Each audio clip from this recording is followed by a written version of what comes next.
മുല്ലപ്പെരിയാർ വിഷയത്തിൽ കേരള സർക്കാർ വാ തുറക്കുമെന്ന് കരുതിയിരുന്നെങ്കിൽ നമുക്ക് തെറ്റി. കഴിഞ്ഞ ഏതാനും ദിവസങ്ങൾക്ക് മുമ്പ് വരെ ഇത്തരത്തിലുള്ള ട്രോളുകളും കമന്റുകളുമാണ് സോഷ്യൽ മീഡിയയിൽ നിറഞ്ഞത്. എന്നാൽ ഇപ്പോഴിതാ സുപ്രധാനമായ ഒരു തീരുമാനത്തെക്കുറിച്ച് മന്ത്രി റോഷി അഗസ്റ്റിൻ വ്യക്തമാക്കിയിരിക്കുകയാണ്. മുല്ലപ്പെരിയാറിന് ശാപമോക്ഷം കിട്ടുമോ എന്ന ചോദ്യമാണ് ഇവിടെ ഉയരുന്നത്. പരിശോധിക്കാൻ വിശദമായി. നമസ്കാരം, ഞാൻ കുഞ്ചു മുരളി.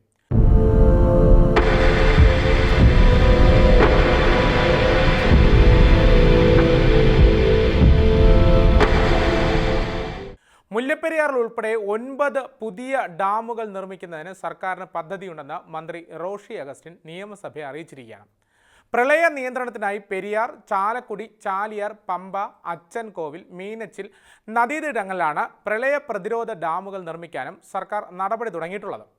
ഇതിൽ 3 ഡാമുകളുടെ നിർമ്മാണത്തിന്റെ പ്രാരംഭഘട്ടമെന്ന നിലയിൽ പഠനം വരെ പൂർത്തിയാക്കിയതായും മന്ത്രി വ്യക്തമാക്കുന്നുണ്ട്. പക്ഷേ ഇതിൽ എത്രത്തോളം സത്യസന്ധതയുണ്ട്, അല്ലെങ്കിൽ ഈ പദ്ധതികൾ എത്രത്തോളം നടക്കുമെന്നത് കാത്തിരുന്ന് കാണേണ്ട ഒരു കാഴ്ചയാണ്.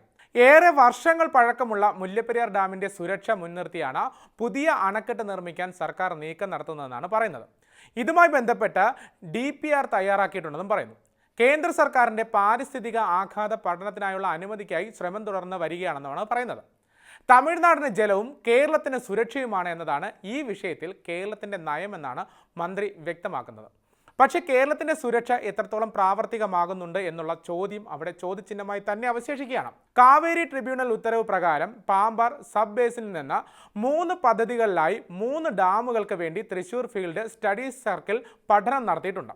പാമ്പാർ നദീതീരങ്ങളിൽ നിന്ന് കേരളത്തിന് അനുവദിച്ച 3 DMC ജലം ഫലപ്രദമായി ഉപയോഗിക്കുന്നതിനായി പാമ്പാർ സബ് ബേസിനിൽ ചെങ്കലാർ പദ്ധതിയിൽ ഉൾപ്പെടുത്തി പട്ടിശ്ശേരി ഡാം, തലയാർ പദ്ധതിയിൽ ഉൾപ്പെടുത്തി ലോവർ ചട്ട മൂന്നാർ ഡാം, വട്ടവട പദ്ധതിയിൽ ഉൾപ്പെടുത്തി ഒറ്റമരം ഡാം എന്നീ 3 ഡാമുകൾ നിർമ്മിക്കുവാൻ പദ്ധതിയുണ്ടെന്നും മന്ത്രി അറിയിച്ചിട്ടുണ്ട്. കാവേരി നദീ ട്രിബ്യൂണലിന്റെ ഉത്തരവ് പ്രകാരം ഭവാനി ബേസിനിൽ അനുവദിച്ച 6 TMC ജലത്തിൽ നിന്ന് 2.87 TMC ജലം ഉപയോഗിക്കുന്നതിനായി അട്ടപ്പാടി ചിറ്റൂരിൽ ശിരുവാണി പുഴയ്ക്ക് കുറുകെ ഡാം നിർമ്മിക്കുന്നതിനുള്ള പഠനം നടത്തിയിട്ടുണ്ടെന്നും പറയുന്നു. ഇതിന്റെ വിശദമായ പദ്ധതിരേഖ കേന്ദ്ര ജല കമ്മീഷന്റെ അംഗീകാരത്തിനായി സമർപ്പിച്ചിട്ടുണ്ടെന്നും മന്ത്രി അറിയിച്ചിട്ടുണ്ട്.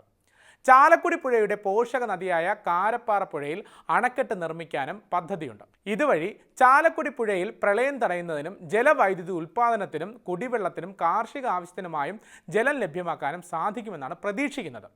2019 പ്രളയത്തിൽ സംസ്ഥാനത്ത് ഏറ്റവും കൂടുതൽ നാശനഷ്ടം നേരിട്ട ഒരു പ്രദേശം മലപ്പുറം ജില്ലയിലെ പോത്തുകല്ല് പഞ്ചായത്തിലെ അമ്പിട്ടാൻപൊട്ടിയിലെ പ്രളയ നിയന്ത്രണത്തിൻ്റെ അല്ലെങ്കിൽ ആ പ്രളയ നിയന്ത്രണ അണക്കെട്ടിൻ്റെ സാധ്യതാ പഠനത്തിനായുള്ള നിർദ്ദേശം സംസ്ഥാന ദുരന്ത നിവാരണ അതോറിറ്റിയുടെ പരിഗണനയിലാണെന്നും മന്ത്രി അറിയിക്കുന്നുണ്ട്. മുല്ലപ്പെരിയാർ വിഷയത്തിൽ സുരേഷ് ഗോപി ഇടപെട്ടത് വലിയ ചർച്ചകൾക്ക് വഴിതെളിച്ചിരുന്നു. കേരള സർക്കാർ തമിഴ്നാട് സർക്കാരിൻ്റെ തീരുമാനങ്ങളെ ചോദ്യം ചെയ്യാതിരുന്ന ഒരു സാഹചര്യത്തിലാണ് സുരേഷ് ഗോപി ഇടപെടൽ നടത്തുന്നത്.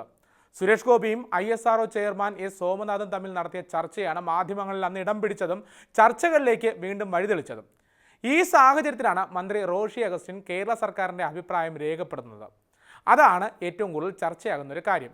കാരണം സുരേഷ് ഗോപി മുല്ലപ്പെരിയാർ സംബന്ധിക്കുന്ന അല്ലെങ്കിൽ മുല്ലപ്പെരിയാർ അണക്കെട്ടുമായി സംബന്ധിക്കുന്ന ഒരു വിഷയത്തിലേക്ക് ഇടപെടുമ്പോൾ ഇനി ഏതെങ്കിലും തരത്തിലുള്ള ഒരു മാറ്റം ഉണ്ടാകുമ്പോൾ ഈ പഠനം നടത്തിയതെല്ലാം വെറുതെയാകും, അല്ലെങ്കിൽ ഇതിൻ്റെ ക്രെഡിറ്റ്, അക്ഷരാർത്ഥത്തിൽ ഇതിൻ്റെ ക്രെഡിറ്റ് സുരേഷ് ഗോപിയിലേക്ക് പോകാൻ ഒരു സാധ്യതയുണ്ട്.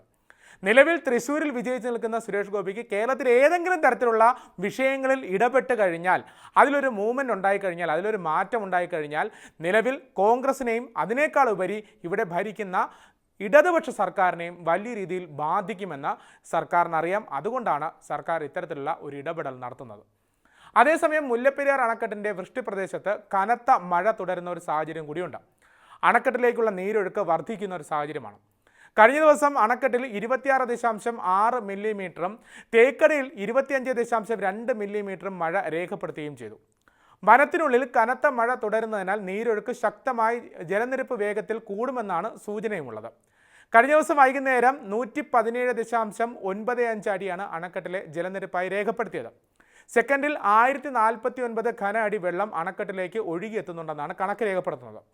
മുല്ലപ്പെരിയാറിൽ നിന്നും സെക്കൻഡിൽ 511 ഘന അടി വെള്ളം തമിഴ്നാട്ടിലേക്ക് പെൻസ്റ്റോക്കുകൾ വഴിയും ഇറച്ചിപ്പാലം കനാലിലൂടെയുമായി കൊണ്ടുപോകുന്നുണ്ട്.